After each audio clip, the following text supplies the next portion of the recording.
यशायाह भविष्यवक्ता की पुस्तक अध्याय 24। यशायाह 24। सुनो, यहोवा पृथ्वी को निर्जन और सुनसान करने के पर है।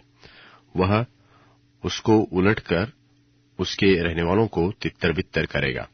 और जैसा यजमान वैसा याजक, जैसा दास वैसा स्वामी, जैसी दासी वैसी स्वामिनी, जैसा लेने वाला वैसा बेचने वाला, जैसा उधार देने वाला वैसा उधार लेने वाला, जैसा ब्याज लेने वाला वैसा ब्याज देने वाला, सबों की एक ही दशा होगी। पृथ्वी शून्य ही शून्य और सत्यानाश हो जाएगी, क्योंकि यहोवा ही ने यह कहा है। पृथ्वी विलाप करेगी और मुरझाएगी, जगत कुम्हलाएगा और मुरझा जाएगा।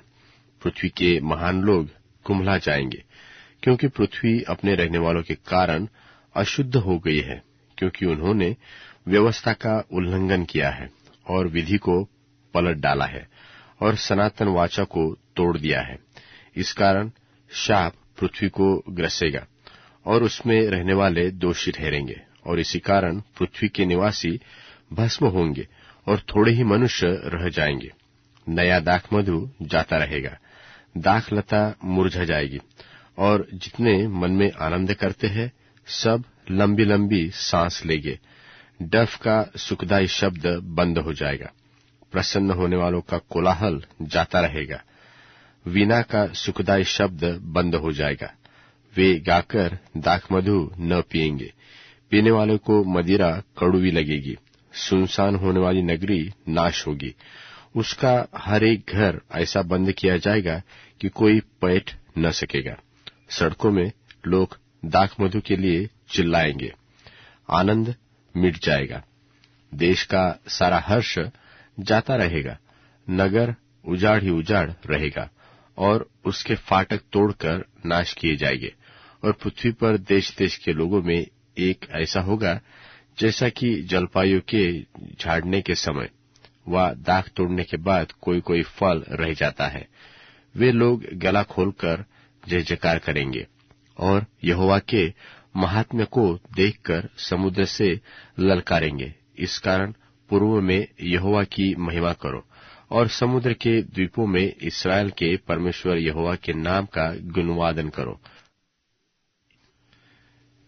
पृथ्वी की छोर से हमको ऐसे गीत की ध्वनि सुन पड़ती है कि महिमा और बड़ाई धर्मी के लिए है, परंतु मैंने कहा, हाय हाय, मैं नाश हो गया, नाश। विश्वासघाती विश्वासघात करते, वे बड़ा ही विश्वासघात करते हैं। हे पृथ्वी के रहने वालों, तुम्हारे लिए भय और गड्ढा और फंदा है, और जो कोई भय के शब्द से भागे वह गड्ढे में गिरेगा, और जो कोई गड्ढे में से निकले वह फंदे में फंसेगा। क्योंकि आकाश के झरोखे खुल जाएंगे और पृथ्वी की नींव डोल उठेगी। पृथ्वी फटफट कर टुकड़े हो जाएगी, पृथ्वी अत्यंत कंपायमान होगी। वह मतवाले की नाई बहुत डगमगाएगी और मचान की नाई डोलेगी। वह अपने पाप के बोझ से दबकर गिरेगी और फिर न उठेगी। उस समय ऐसा ही होगा कि यहोवा आकाश की सेना को आकाश में और पृथ्वी के राजाओं को पृथ्वी ही पर दंड देगा, और वे बंधुओं की नाई गड्ढे में इकट्ठे किए जाएंगे और बंदी गृह में बंद किए जाएंगे, और बहुत दिनों के बाद उनकी सुधि ली जाएगी। तब चंद्रमा संकुचित हो जाएगा और सूर्य लज्जित होगा, क्योंकि सेनाओं का यहोवा सिय्योन पर्वत पर और यरूशलेम में अपनी प्रजा के पुरनियों के सामने प्रताप के साथ राज्य करेगा।